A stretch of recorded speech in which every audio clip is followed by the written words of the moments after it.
I'm Jennifer Carlisle. I'm an assistant professor at Emory University Winship Cancer Institute.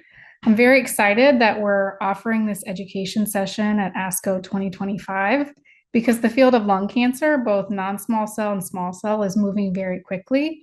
And the practical implications and kind of hot tips on how to manage side effects aren't necessarily addressed in the big clinical trial publications.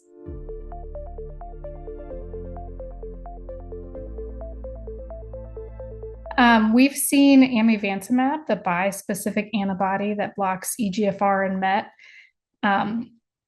achieve increased approvals first in the exon 20 insertion EGFR group, and now it has an indication in both relapsed EGFR mutant non-small cell lung cancer following osimertinib and in frontline in combination with lazertinib.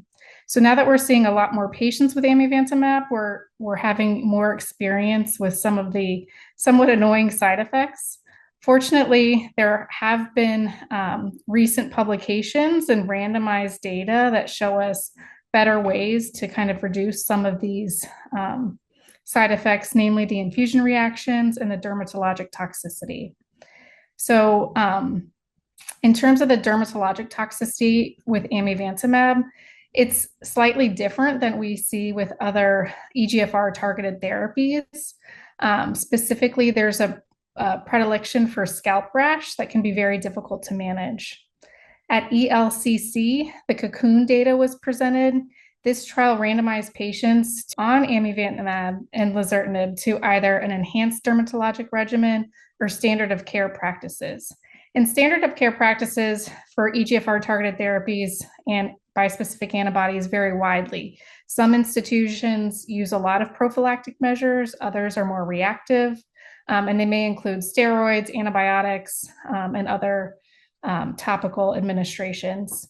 So what Cocoon did was offered people a very specified regimen of oral doxycycline or minocycline for the first 12 weeks, followed by topical clindamycin lotion for the scalp at 12 weeks onward to try and mitigate both the skin and scalp rash. Additionally, they have chlorhexidine wash to help reduce the incidence of paronychia.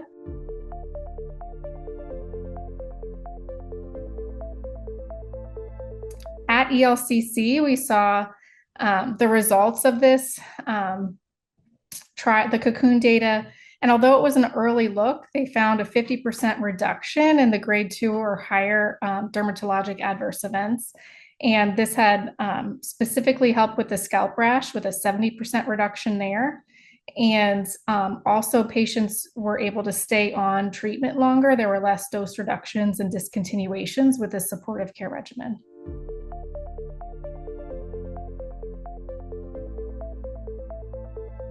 So other strategies include data from the SKIPPR trial, and the cohort that ended up being the most effective was giving more dexamethasone as a pre-treatment prior to patients coming to the infusion center to help mitigate the risk of infusion-related reactions.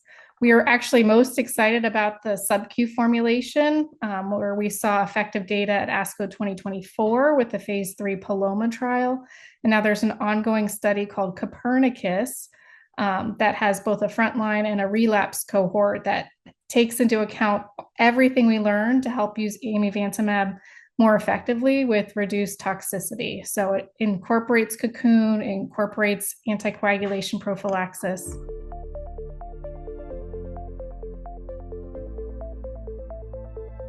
Specifically related to amivantamab, I hope that attendees realize that there are options to make it more tolerable. Patients may still have unmanaged side effects despite these supportive care regimens. So I also strongly encourage early dermatology referral and close collaboration with multidisciplinary care, as some patients do need further treatment options on top of the Cocoon regimen.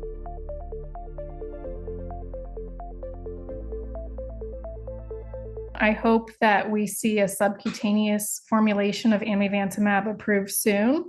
This will not only help mitigate the infusion-related reactions, but also significantly address the time toxicity associated with the scheduling around the first cycle of amivantamab.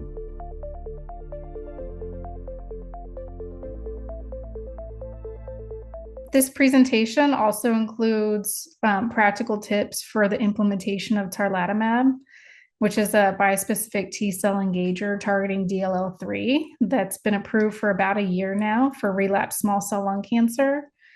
As we learn how to utilize new therapies, they get incorporated early and earlier in the stage of disease. There are ongoing trials looking at tarlatamab in the maintenance setting, and even other studies using similar agents in combination with chemoimmunotherapy in the frontline setting. So again, we're going to start seeing more patients with small cell lung cancer who see bispecific T-cell engagers earlier on in their treatment course.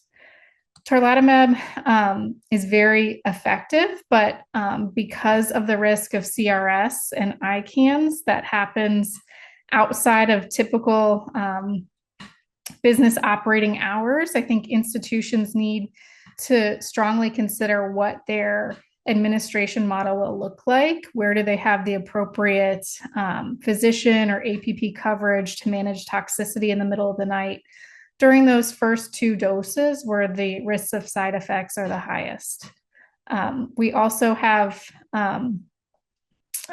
presenters discussing other implications for community practice and how to kind of best arrange their coverage and other ways to administer the drug.